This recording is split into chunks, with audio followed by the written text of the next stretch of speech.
ఏపీలో నూతన మద్యం విధానం అమలు కానుంది. 2 ఏళ్ల కాల పరిమితిలో నూతన మద్యం పాలసీకి నోటిఫికేషన్ విడుదల చేసింది సర్కార్. నేటి నుంచి అక్టోబర్ 9 వరకు దరఖాస్తులు స్వీకరించనుంది. 3396 మద్యం దుకాణాలకు అక్టోబర్ 11 లాటరీ పద్ధతిలో సెలెక్ట్ చేయనున్నారు. అలాగే ఒక్కో దరఖాస్తుదారుడు నుంచి 2 లక్షల నాన్ రిఫండబుల్ ఫీజు వసూలు చేయనుంది.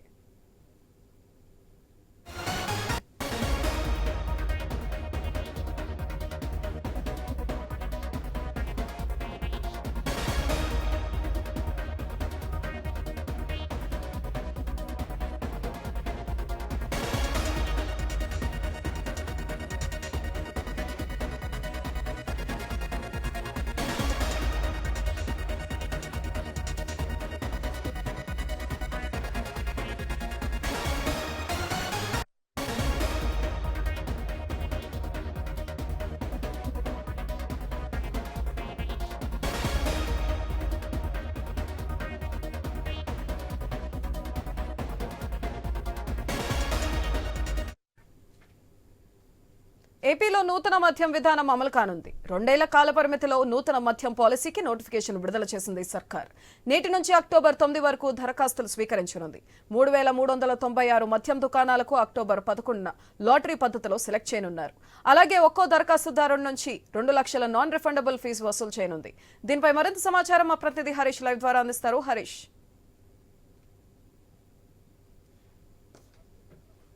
సంబంధించినటువంటి అంశం ఏపీలో ఆసక్తికరంగా మారినటువంటి సిచ్యువేషన్ కనిపిస్తుంది. కూటమి ప్రభుత్వం అధికారంలోకి వచ్చిన తర్వాత నూతన మద్యం పాలసీని తీసుకురావడం ద్వారా మద్యానికి సంబంధించినటువంటి అత్యధికంగా అమ్ముతున్నటువంటి ధరలను నియంత్రించడంతో పాటుగా అందరికీ కూడా మద్యాన్ని అందుబాటులో ఉంచడం, అదే సమయంలో మద్య నియంత్రణకు కూడా కట్టుబడి ఉండే విధంగా ప్రణాళికలు రూపొందించుకోవడం. అందులో భాగంగానే ఇప్పుడు ప్రైవేటు సంస్థలకి మద్యం షాప్స్ని అప్పచెప్పేటువంటి ప్రక్రియ ఈ రోజు నుంచి స్టార్ట్ అవుతుంది. ఇప్పుడు ఉదయం 10 గంటల నుంచి ఏదైతే దరఖాస్తులకు సంబంధించి ఆన్లైన్ దరఖాస్తులకు సంబంధించినటువంటి ప్రక్రియ స్టార్ట్ అయింది. ఇందులో భాగంగానే ఈ రోజు నుంచి కూడా జరిగేటువంటి ప్రక్రియకి సంబంధించి 9 రోజుల పాటు సమయం ఇచ్చారు. ఆ సమయంలో పూర్తిగా ఆన్లైన్ ద్వారా దరఖాస్తు చేసుకోవచ్చు. ఏదైనా డీడీలు, అదేవిధంగా ఇతరత్ర ఆర్థికపరమైనటువంటి అంశాలకు సంబంధించినటువంటి వ్యవహారం ఏదైనా ఉంటే కనుక జిల్లా కలెక్టర్లకి కార్యాలయంలో వచ్చి దరఖాస్తులతో పాటుగా డీడీలను అందించేటువంటి అవకాశం కల్పించారు. ఇక కూటమి ప్రభుత్వం ఇచ్చినటువంటి హామీలో భాగంగా ఏదైతే నూతన మద్యం పాలసీకి సంబంధించినటువంటి అంశాలపైన పూర్తి స్థాయిలో మార్గదర్శకాలు కూడా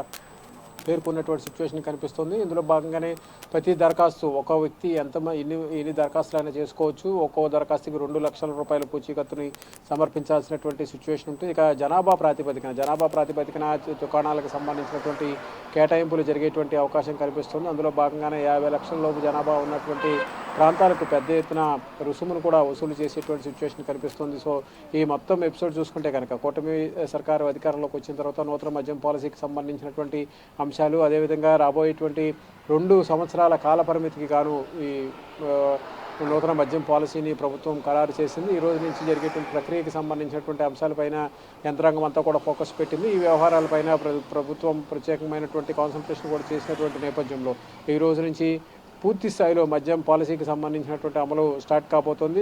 దీని ద్వారా రాబోయేటువంటి 9 రోజుల పాటు 9వ తేదీ వరకు కూడా దరఖాస్తులకు సంబంధించినటువంటి ప్రక్రియ జరిగేటువంటి అవకాశం ఉంది. ఆ తర్వాత దరఖాస్తులకు సంబంధించినటువంటి ఫైనలైజేషన్, టెండర్ల ప్రక్రియకు సంబంధించి టెండర్ల ఫైనలైజేషన్కి సంబంధించి కూడా కొంత గడువు తీసుకునేటువంటి అవకాశం కనిపిస్తుంది. మొత్తమే చూసుకుంటే కనుక నూతన మద్యం పాలసీకి సంబంధించినటువంటి అంశం కూటమి ప్రభుత్వం అధికారంలోకి వచ్చిన తర్వాత ఆసక్తికరంగా మారినటువంటి సిచ్యువేషన్ కనిపిస్తుంది. 3300 పైసలకు దుకాణాలకు సంబంధించినందుకు కూడా మద్యం టెండర్లకు సంబంధించినటువంటి మద్యం పాలసీకి సంబంధించినటువంటి ప్రక్రియని ఈరోజు స్టార్ట్ చేసింది. మొత్తం చూసుకుంటే కనుక రాష్ట్ర వ్యాప్తంగా ఉన్నటువంటి అన్ని ప్రధాన పట్టణాలు, పంచాయతీలు, మేజర్ పంచాయతీలతో పాటుగా ప్రధానమైనటువంటి తిరుపతిలో కొన్ని ప్రాంతాల్లో దుకాణాల కేటాయింపుకు సంబంధించినటువంటి అంశాలపైన కూడా ప్రభుత్వం ప్రత్యేకంగా అనుమతులకు సంబంధించినటువంటి అంశాలపైన కూడా ఫోకస్ పెట్టింది. ఈ విధంగా చూసుకుంటే కనుక దాదాపుగా 3300 పైసలకు దుకాణాలకు సంబంధించినటువంటి అంశం ఈరోజు ప్రక్రియ స్టార్ట్ అయినటువంటి నేపథ్యంలో ఇక రాబోయేటువంటి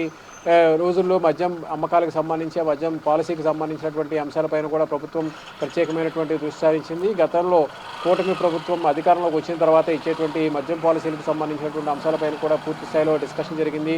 అదేవిధంగా GOM గ్రూప్ ఆఫ్ మినిస్టర్స్కి సంబంధించినటువంటి కమిటీని ఏర్పాటు చేసి ఇతర రాష్ట్రాల్లో ఉన్నటువంటి మద్యం పాలసీ మద్యం అమ్మకాలకు సంబంధించినటువంటి అంశాలపైన కూడా స్టడీ చేశారు. స్టడీ చేసిన తర్వాత గ్రూప్ ఆఫ్ మినిస్టర్స్ ఇచ్చినటువంటి నివేదికని ఆధారంగా చూసుకొని ఈ అంశాలపైన మంత్రివర్గం కూడా చర్చించారు. మంత్రివర్గంలో చర్చించిన తర్వాత ఫైనల్గా ఈ రోజు నుంచి కూడా నూతన మద్యం పాలసీకి సంబంధించినటువంటి ప్రక్రియని స్టార్ట్ చేసినటువంటి సిచ్యువేషన్ కనిపిస్తుంది.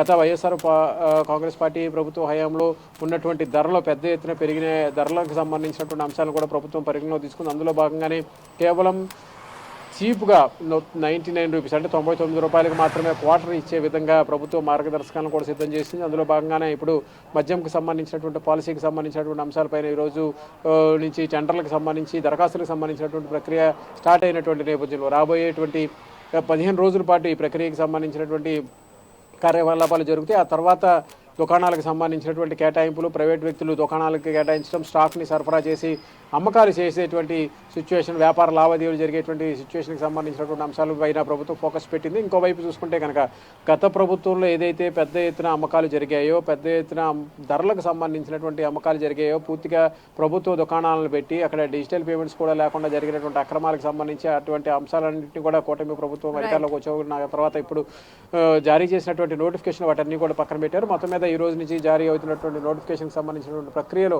ఎలాంటి పరిస్థితి ఉంటుంది, రాబోయేటువంటి 10 రోజుల్లో దుకాణాలకు సంబంధించినటువంటి కేటాయింపులు ఎంత భారీ స్థాయిలో వచ్చేటువంటి అవకాశం ఉంటుందన్నది కూడా ఒక రకంగా ఆసక్తికరంగా మారింది. సుధాత్. Right, thank you Harish.